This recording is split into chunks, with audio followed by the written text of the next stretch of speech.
Vamos a iniciar con pelvis ósea y algunos músculos del perineo. Y vamos a iniciar entonces con las generalidades del sistema óseo.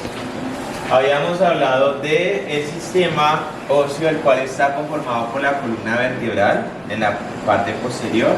Las costillas últimas serían la 12ª, la 11ª y la 10ª. Y en la parte inferior vamos a encontrar el sacro, que pertenece también a la columna vertebral, el coxis y los huesos coxales, que lo vamos a hablar en detalle cómo van a estar conformados. Músculos y fascias que van a estar cubriendo esa región, muy importante. Y vamos a hablar de dos conceptos súper importantes que hacen referencia a la pelvis mayor y a la pelvis menor, también considerada como pelvis falsa y pelvis verdadera. Observemos esta imagen. Este es un corte sagital, desde una vista lateral izquierda, y este sería desde una vista lateral derecha. Observen que esta sería una pelvis femenina. La pelvis femenina vamos a representarla de anterior a posterior, la vejiga, el útero y el recto. En medio de esas tres estructuras, esos tres órganos pélvicos, vamos a encontrar dos excavaciones.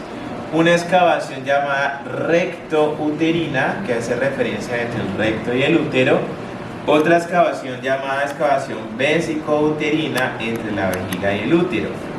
Ahora, en el hombre vamos a encontrar solamente una excavación llamada excavación recto-vesical, que está entre el recto y la vejiga. Esas son dos de las aclaraciones súper importantes entre una pelvis masculina versus una pelvis femenina.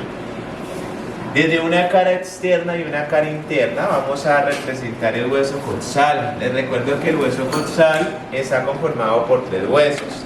Entre esos encontramos el ilion, el isquion y el pubis. Esos tres huesos se unen y van a formar el hueso coxal.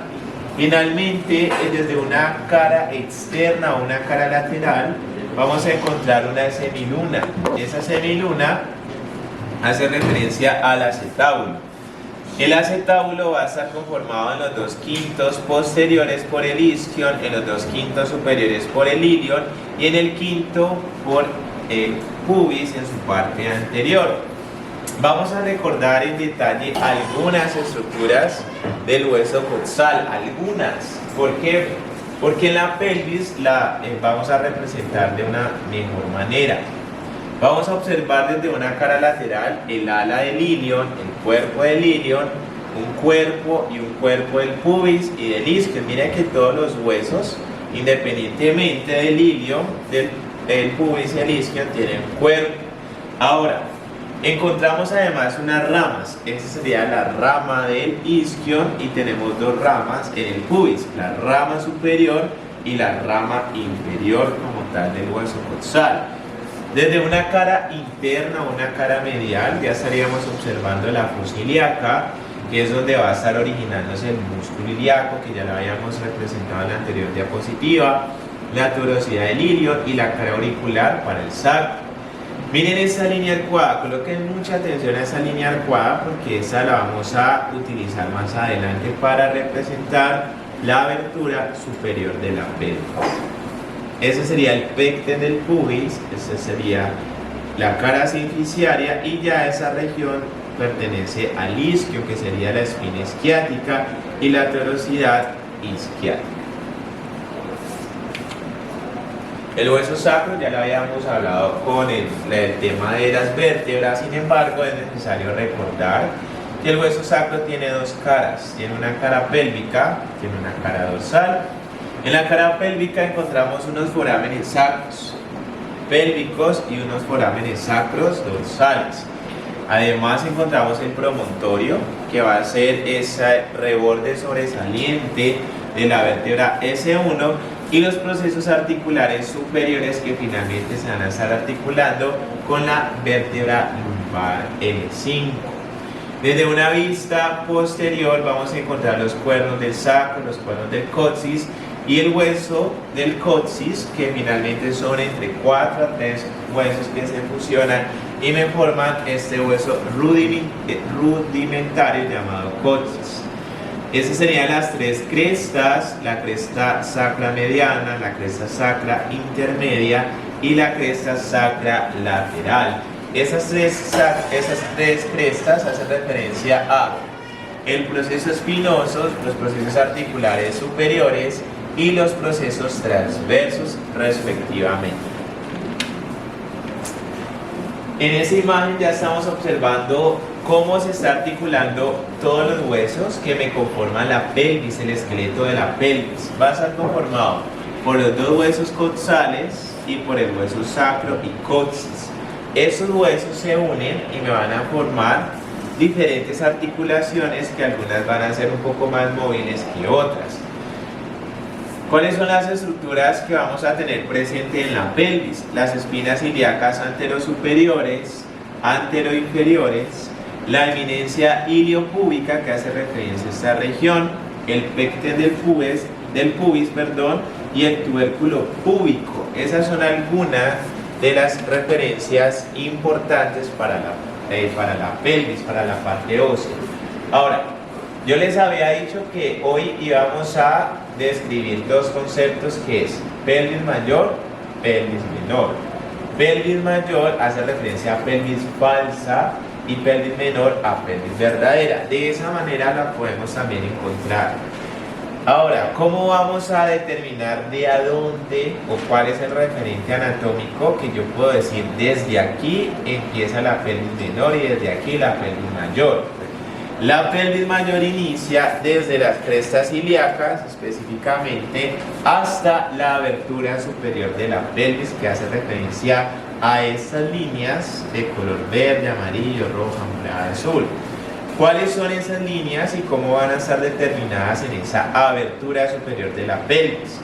Va a estar determinada por el ala del hueso sacro, por la línea arcuada, por el pecten del pubis y por la cresta o tubérculo púbico. En ese sentido vamos a encontrar una abertura llamada superior. Esa abertura superior me va a estar entonces separando ambas pelvis. ¿Cuál es la pelvis mayor? Sería toda esta, desde la abertura superior de la pelvis hacia arriba, específicamente hasta las crestas ilíacas.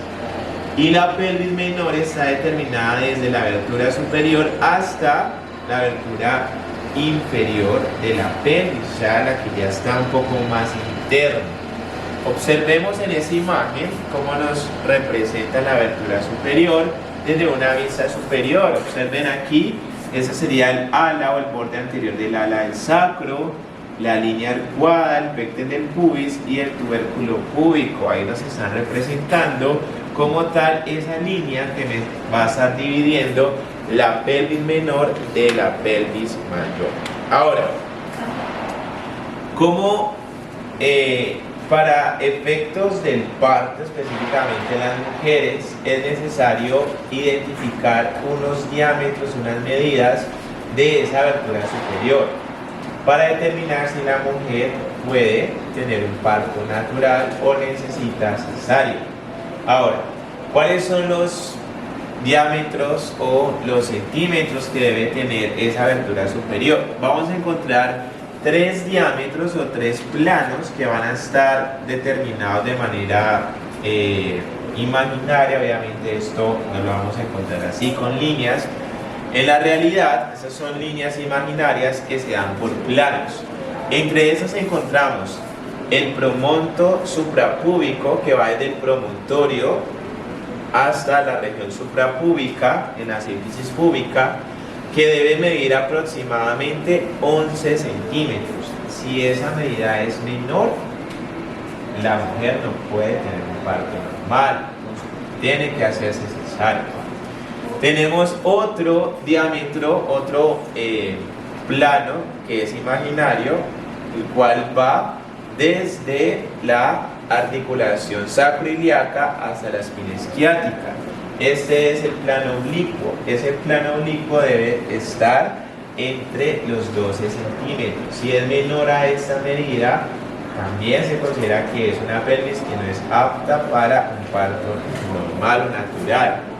Y otro que va desde el cuerpo del ilion al otro cuerpo del ilion es el plano transverso. Ese debe estar en promedio en 13,5 centímetros. En esa medida debería estar para considerarse que puede tener un parto normal. Ahora, ¿en qué condiciones yo puedo medir esto de manera objetiva? A través de una resonancia magnética. Mire aquí, esta sería la placenta, este sería el útero, como está totalmente extendido en toda esa cavidad abdominopélvica para precisamente hacer las medidas en esta región de la pelvis. Hay otra manera de medirse de manera muy subjetiva, ya la vamos a ver en detalle. Estas son algunas de las medidas que se da también a nivel de el pubis y a nivel del promontorio. Esta es la columna vertebral, no sé si se pueden ubicar. Ese sería el sacro, ese sería la sínfisis púbica, ese sería la espina ilíaca anterosuperior, ese sería la ala del ilion. Esa es una persona que está de pie. Miren cómo las espinas ilíacas anterosuperiores tienen una comunicación con la sínfisis púbica. O sea que realmente cuando uno está de pie, se alinean esos ambos puntos y de cierta manera la pelvis queda basculada. No queda totalmente recta, sino que queda basculada. Y estos ángulos, ese ángulo de 90 grados, pues se da entre las espinas ilíacas anterosuperiores y el tubérculo púbico específicamente. Ahora, encontramos unas medidas llamada promonto suprapúbico, que sería esta, va desde la región del promontorio a la región suprapúbica, debe estar en 11 centímetros. Tenemos otra medida que va desde el promontorio a la región retropúbica, que debe medir 10,5 centímetros. Y otra medida que va conjugada desde el promontorio hasta la región subpúbica, que debe estar en 12 centímetros.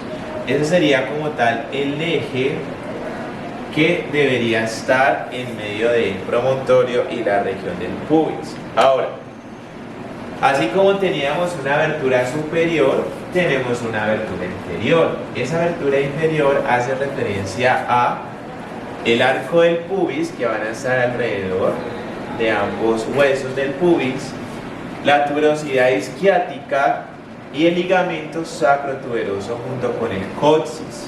Esas estructuras las vamos a encontrar más adelante, vamos a describir esos ligamentos que finalmente son muy importantes. Ahora, en esa abertura inferior también hay unas medidas establecidas para determinar si esa pelvis femenina es apta para un parto natural, un parto como tal vaginal.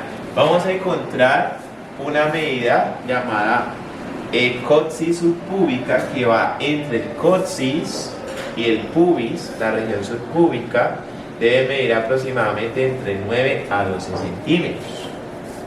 ¿Qué es esta misma? Coxis subpúbica. Tenemos otra medida que es pi isquiática, que va entre las tuberosidades isquiáticas del hueso del hueso como tal del isquion, y debe medir 11 centímetros. Tenemos otra medida que es entre las espinas isquiáticas, sería esta, las espinas isquiáticas mayores. Ahí estaríamos observando una medida de 9 centímetros. En este sentido, si la persona pues no cumple con esas medidas en la abertura inferior, pues posiblemente no pues tendría riesgo por un parto natural. Eso se mide con resonancia magnética. Sin embargo, pues al tener poca posibilidad hoy en día de acceder a una resonancia magnética, ¿sí?, de manera rápida y efectiva, existen otras maneras de medir esos diámetros, específicamente el diámetro de la abertura inferior de la pelvis, y es a través del diámetro bituberal, que hace referencia en la medida del puño de la mano de la persona que está examinando, que va justo en la parte inferior entre las tuberosidades isquiáticas. Colocan el puño y aproximadamente debe estar en 9 centímetros esa región. Si el puño pues obviamente es más grande que la medida de las tuberosidades isquiáticas, pues automáticamente se da una noción que esa abertura inferior es mucho más pequeña. Y además miden entre el ápex del sacro, específicamente, que sería esta, entre el ápex del sacro, entre el ápex del coxis específicamente hacia el plano biisquiático, que debe estar en 6 centímetros específicamente. Eso también lo miden, ¿sí?, a través de esta región, de la región periana. Ahora, encontramos otra forma de tener una medida subjetiva de todos esos planos, y es a través del tacto vaginal.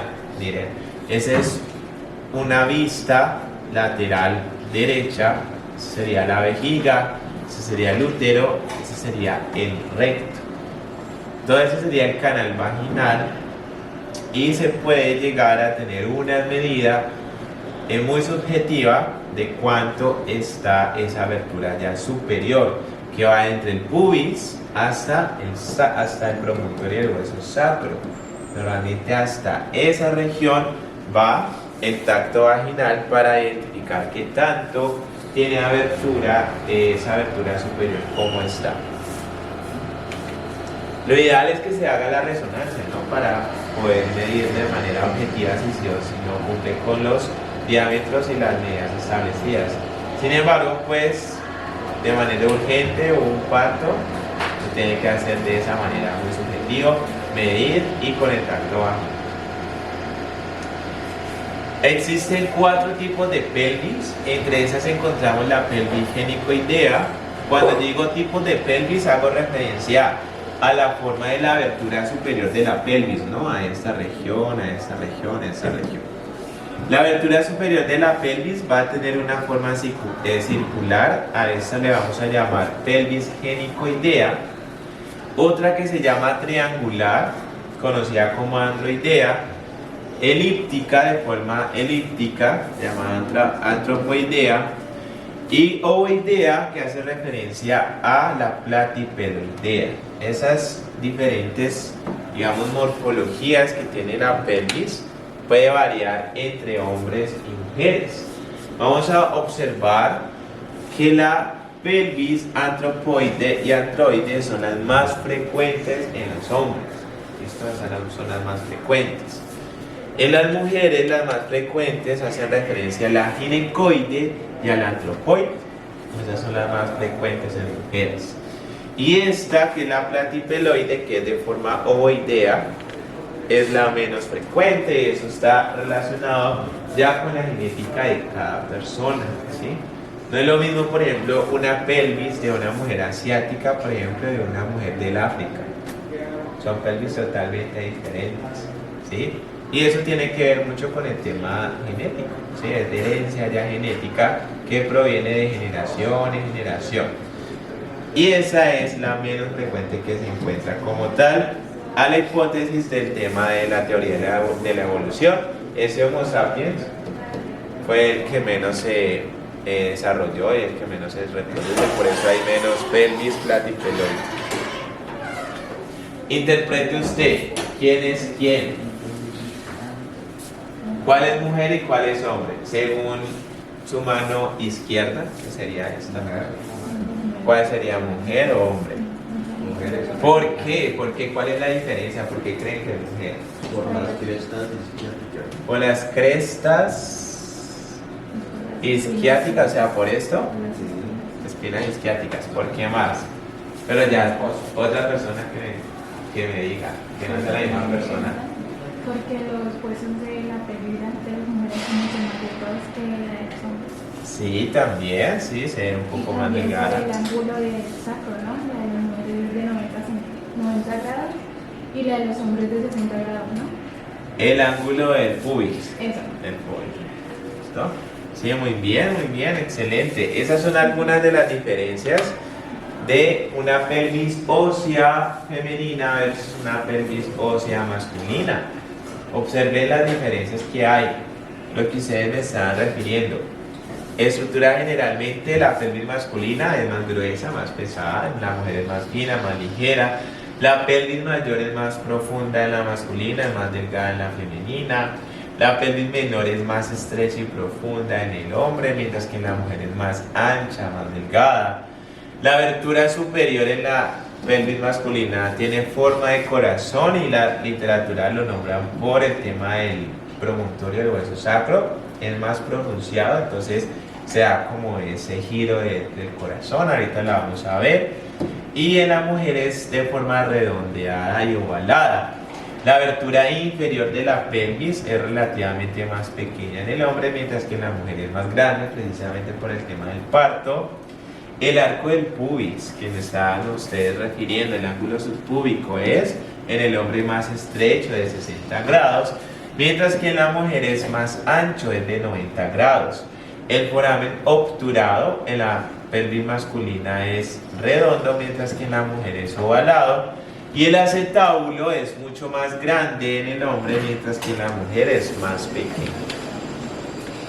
En esta diapositiva podemos observar algunas de esas diferencias. Observen una pelvis masculina como el ángulo subpúbico es mucho más estrecho, mientras que en una pelvis femenina es mucho más grande, es mucho más ancha la pelvis más femenina. Miren aquí la abertura superior, sí, es mucho más grande, mientras que la del hombre es mucho más corta. El promontorio en el hombre es más pronunciado porque es más gruesa, más gruesa como tal la pelvis, y se alcanza a ver como en forma de un corazón la abertura superior, mientras que la mujer es más ovalada, más redondeada. Y la espina isquiática, aunque aquí no se ve, en el hombre son más pronunciadas y dicen que están rotadas medialmente, entonces se ven como más proyectadas, mientras que en la mujer es menos proyectadas, precisamente para darle paso al bebé en su momento del parto. Esas son algunas de las articulaciones que habíamos descrito en algún momento, sin embargo, se las recuerdo. Encontramos una articulación sacroiliaca entre el sacro y el hueso coxal, el ilion específicamente, lumbosacra, que va desde el promontorio junto con la última vértebra lumbar, sacrocoxigia entre el coxis y el sacro, y la sínfisis púbica, que ya es la unión entre ambas caras articulares del pubis específicamente. De todos estos ligamentos, quiero que se aprendan dos porque fijo en el parcial en basal. Anótelos de una vez. Es el ligamento sacroespinoso o sacroespinal y el ligamento sacrotuberal. Esos ligamentos son importantes al igual que los demás, simplemente que esos me van a estar conformando dos forámenes que van a estar pasando grandes músculos, estructuras vasculoarteriales y nerviosas que son de relevancia clínica. Entonces, el ligamento sacroespinoso va del sacro a la espina isquiática, ¿sí? Y el sacrotuberoso va desde la tuberosidad del isquion hasta el sacro. Además encontramos los ligamentos iliolumbar, ligamento sacroiliaco ventral, sacroiliaco dorsal, que finalmente también van a estar alrededor entre el sacro y el hueso coxal. Miren desde esta vista lateral ambos ligamentos cómo se ven representados. Miren el ligamento sacrotuberal y el ligamento sacroespinoso, y el ligamento sacrotuberal. Si ustedes observan en detalle, me dejan dos agujeros formando, ¿sí? Un agujero, otro agujero. Un agujero, otro agujero, ¿sí? Esos forámenes le vamos a llamar forámenes isquiáticos, mayor y menor. El mayor pues el que está más grande y el menor pues el que está más pequeño. Justo por medio de esos forámenes van a estar pasando músculos que van a ir al trocánter mayor del fémur. Entre esos encontramos el músculo piriforme, va a estar saliendo por el foramen isquiático mayor, anótelo, foramen isquiático mayor, al frente, músculo piriforme, por ahí sale el músculo piriforme. Un músculo que habíamos visto ya en la región glútea, ¿sí? Y en el foramen isquiático menor, que sería este, que es mucho más pequeño, va a estar saliendo el músculo obturador interno, que también va al trocánter mayor del fémur, y ambos músculos pues me van a ayudar a la rotación lateral del fémur y a la abducción, ¿sí?, del fémur específicamente. Entonces es muy importante tener presente esos músculos porque son los que van a estar tapizando esa pared posterolateral de esa pelvis que está dentro como tal de pelvis menor. Miren aquí los ligamentos, ese sería el ligamento superior del pubis, ligamento inferior del pubis, esa sería la membrana obturatriz y los ramos superior e inferior del pubis. Ahora, esas son algunas de las consideraciones clínicas que encontramos con respecto a la pelvis y son las fracturas de estas mismas. A través de accidentes de tránsito, miren cómo se está contrayendo, ¿sí?, estas fuerzas anterior y posterior y cómo finalmente esa fractura de las 4 ramas del pubis se ve representada como lesión en horcajadas, así la pueden encontrar. Y esa fractura que va directamente del miembro inferior representada ya en la pelvis. Mire cómo la fractura del acetábulo de la cabeza del fémur entra hacia la pelvis menor y atraviesa todos los órganos intrapélvicos que pueden haber. Entonces, no sé, en una caída, por ejemplo, de paracaídas o en una caída, no sé, de un primer piso, una caída de un segundo piso, una caída por una escalera, puede ser en cualquier situación que se puede dar.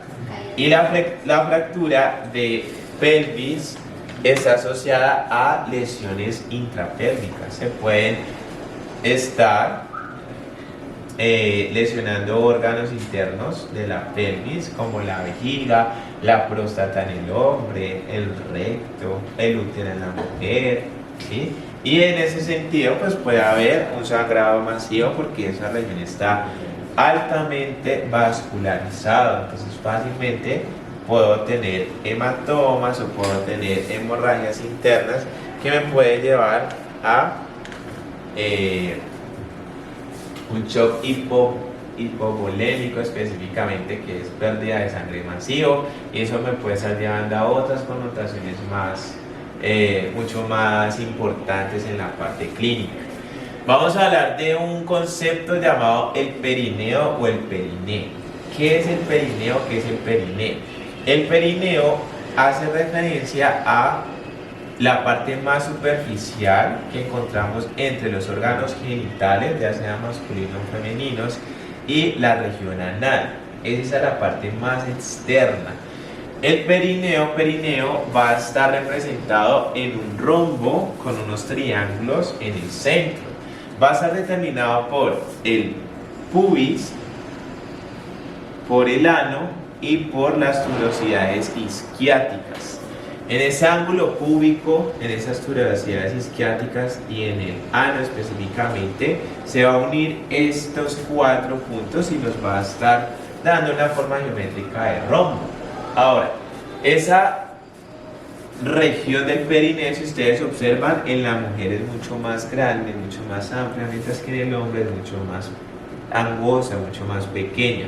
Vamos a trazar una línea por toda la mitad de ese rombo y vamos a observar 2 regiones en el perineo. Tenemos la región urogenital y la región anal. Eso es la región anal. Justo cuando ustedes estén, por ejemplo, el tema del parto, que se ve mucho, encontramos un rafé del perineo, tanto en el hombre como en la mujer. En la mujer se le conoce también como perineo obstétrico, y esto hace referencia precisamente por la unión que se puede dar a la hora del parto entre la abertura del ano y la abertura del canal vaginal, precisamente porque este perineo obstétrico se lacera por todo el tema del parto, ¿sí? Siempre sufre lesiones en la mujer cuando hay un parto, casi siempre, por todo el tema pues de la cabeza del bebé, el tamaño que viene este mismo.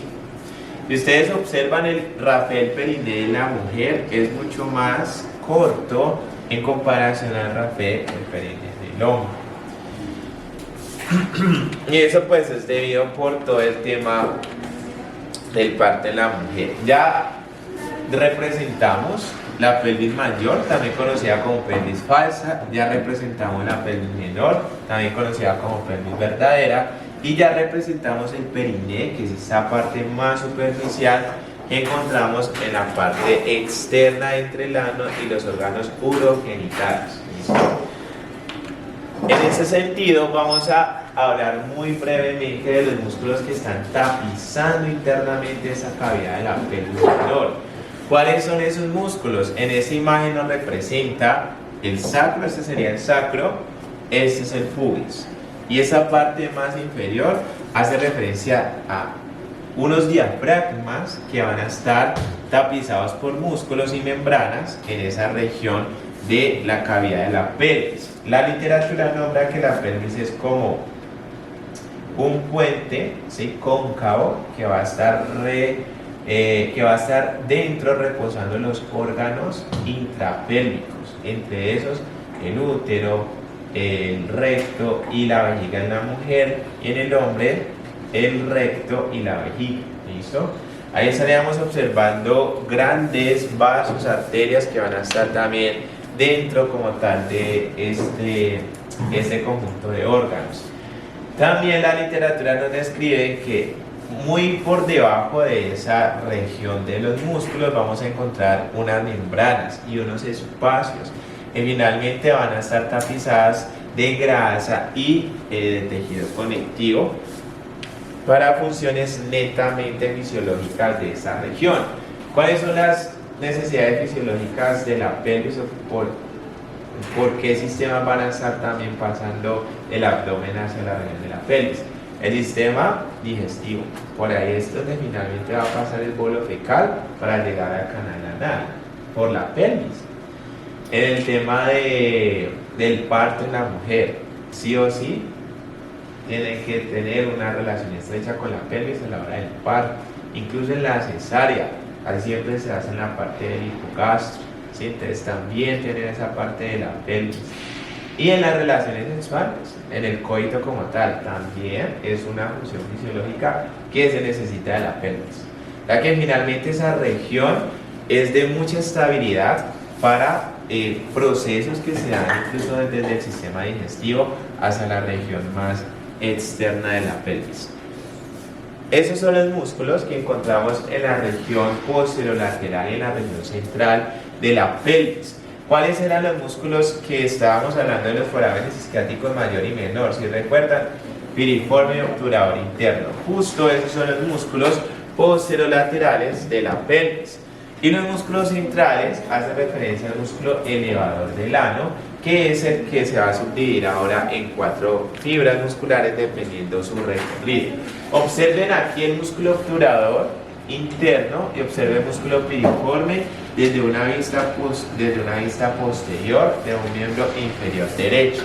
Observen cómo el músculo obturador en esa imagen se está originando de toda la membrana obturatriz en la parte interna y sale hacia el trocánter mayor a través del foramen isquiático menor. Miren, ese sería el foramen isquiático menor determinado por este ligamento que es el sacro tuberoso, porque va a la tuberosidad isquiática, y ese sería el sacro espinal, que va desde la espina isquiática al sacro. Miren aquí el foramen isquiático menor, que sale el músculo obturador interno, y este que sería el foramen isquiático mayor, que ahora es el que va a estar pasando el músculo piriforme. Miren el músculo piriforme aquí desde una vista posterior. Miren cómo sale el sacro y se inserta en el trocánter mayor del fémur, y es el encargado de hacer la obtusión y la rotación lateral. En ese sentido, esos músculos son los que van a estar tapizando la parte posterior y lateral de esa región de la pelvis. Ahora, ¿cuáles son los músculos que están dentro, ya en el centro como tal, sosteniendo todos los órganos?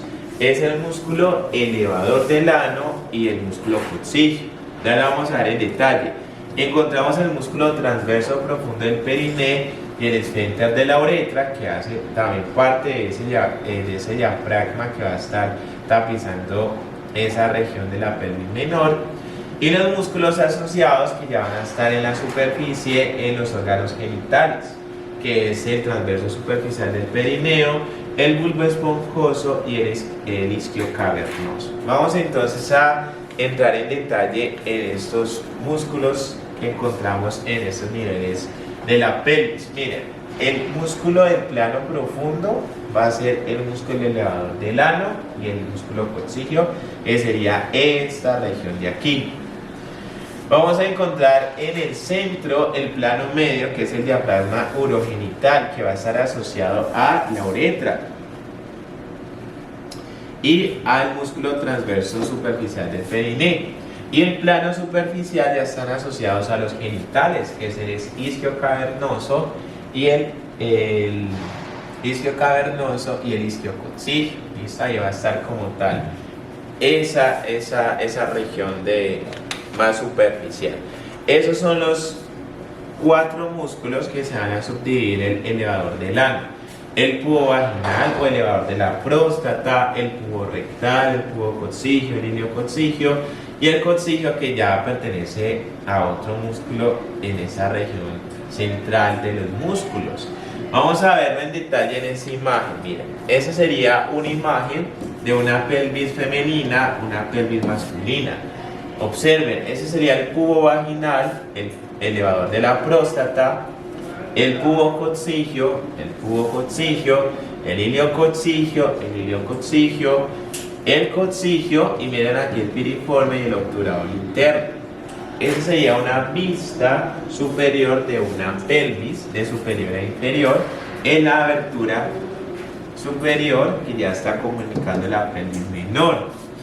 Ahora, eso es desde una vista superior. Miren la pelvis femenina como tiene 3 orificios: la uretra, la vagina y el recto. Mientras que en el hombre está el recto, la uretra, y este ya es el canal para la vena dorsal del pene, que eso ya es con órganos genitales masculinos. Ese es el mismo músculo pubovaginal o puboprostático, dependiendo si es mujer u hombre. Ese sería el músculo puborectal, que va entre el pubis al recto específicamente. Ese es el pubocoxígeo, que va del pubis al coxis. Y ese es el iliocoxígeo, que va del hueso ilion al coxis. Y ese ya es el coxígeo, que va entre las espinas isquiáticas hasta el hueso del coxis. ¿Cuál es la acción de esos músculos? Principalmente soportar las vísceras pélvicas. Sí, esa es principalmente su función. Y específicamente el pubo rectal, esa es la misma imagen, pero ya desde una vista no de superior a inferior, sino de inferior a superior. Sería entonces el mismo: el pubo vaginal, el elevador de la próstata, el pubo rectal, el pubo coxígeo, el coxígeo, el coxígeo. Y ya desde esta vista no podríamos observar el piriforme y el obturador interno. Miren aquí desde esta vista lateral, el obturador interno, aquí lo han cortado, el piriforme, y todos esos serían los músculos centrales que encontramos del elevador del ano. Ahora, quiero que coloquen mucha atención a esta diapositiva, porque en esta diapositiva nos representa el esfínter externo del ano, que es un músculo que finaliza el recto como tal y el ano, el canal anal. Eso ya lo vimos en sistema digestivo. Observen cómo ese sería el recto, cómo desciende, atraviesa específicamente este esfínter externo del ano, y ya estaríamos hablando del canal anal. El esfínter externo del ano tiene 3 porciones: una parte superficial, una parte subcutánea y una parte profunda. Este músculo, que es el cubo rectal, que proviene del elevador del ano, es el encargado de mantener el recto todo el tiempo como si fuera un esfínter anal, todo el tiempo cerrado. Ahora, ¿cuál es la mejor forma de hacer la defecación? Miren la diferencia que hay entre el ángulo que hay entre el recto y ese músculo. El músculo puborectal, si ustedes observan, es el que de cierta manera me comprime el recto en un ángulo de tal punto que todo el tiempo está cerrado, todo el tiempo está comprimido ese esfínter. La literatura nombra que la defecación se da desde el aumento de la presión intratorácica con el cierre de la glotis o la epiglotis, o sea que hasta la laringe está actuando a la hora de ir al baño. Entonces la epiglotis se cierra, aumenta la presión intratorácica. La presión intratorácica hace que la presión intraabdominal aumente, los músculos de la pared anterolateral se contraen para poder aumentar más la presión intraabdominal y el músculo puborectal se relaja. Cuando este músculo puborectal se relaja el esfínter externo del ano y es ahí donde empiezan a salir las heces fecales. Ahora, ¿cuál es la mejor forma de ir al baño? En un ángulo de 35 grados, porque en este ángulo, elevando específicamente la pelvis, elevando las rodillas, el ángulo que hay entre el recto y el músculo puborectal, mire cómo es prácticamente cero.